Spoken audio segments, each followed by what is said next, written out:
As our new project, we want to photograph the Orion and the Running Man Nebula together in one picture.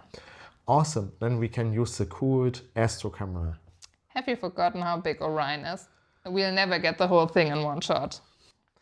I make a mosaic picture. It will work. Making a mosaic means making 8 pictures, each with 15 minutes exposure time. Not a lot of time.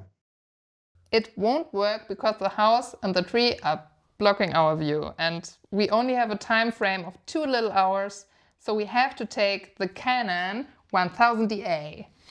Over several nights we were comparing the 18-year-old Canon DSLR against the brand new cool ZWO ASI585MC Pro. Here's the challenge: we are shooting with a 520mm Newtonian. It's a great focal length, but tonight we are racing the clock. That huge tree in the house cut our imaging window to less than 2 hours. Technically, the modern ZWO sensor is superior, but it's too tiny.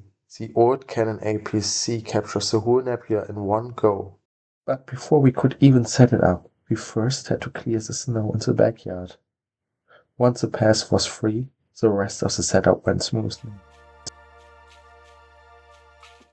We had to work fast from our backyard, aligning, focusing, and waiting for the target to clear the neighbor's roof. Slewing to the target went perfectly, thanks to the ASI Air Mini plate solving.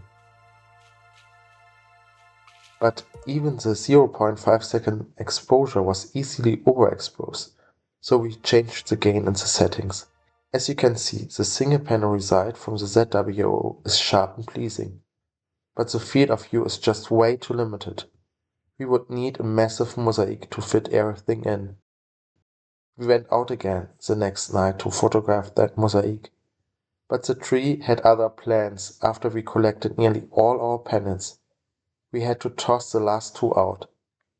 In the live view we saw it blocking part of the nebula. We actually had to discard data from the whole night. The next night was clear, so we managed to collect them all with a few minutes to spare. If you like what you see, want to support our small channel, please like and subscribe. It means a lot to us. Stitching the panels later was a nightmare. We couldn't remove the gradients completely and had to crush the background to hide the seams, losing faint details. If you have any tips on how to handle complex mosaics with heavy light pollution gradients, please let us know in the comments. Still, even with the problems and just 15 minutes per panel, it's a good start from our backyard.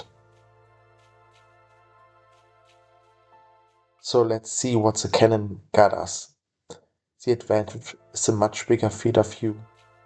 During our short window we had some high clouds that made guiding more difficult and impacted the few shots we got. We only got around 90 minutes of data. Details in the single frames were of poor quality, especially against the ZWO camera, and it made us wonder if 90 minutes might be enough to compete. Quite a few shots had obvious star trails, and we had bloated stars. After around 2 hours the tree got Orion and the night was over. As I forgot it that night, I had to make dark frames on another night with similar temperatures. So let's see what happens to a single frame when you stack them all together. Not bad. Until I tried it out, I couldn't believe it myself, but the old DSLR actually won tonight. Yes, it gathered enough light to show the dust connecting Running Man and Orion with natural colors. The Canon 1000Da has of course obvious flaws. So what's next? Maybe upgrading to a newer modified Canon? Do you have any suggestions for a good upgrade? Let us know. Clear skies! Clear skies!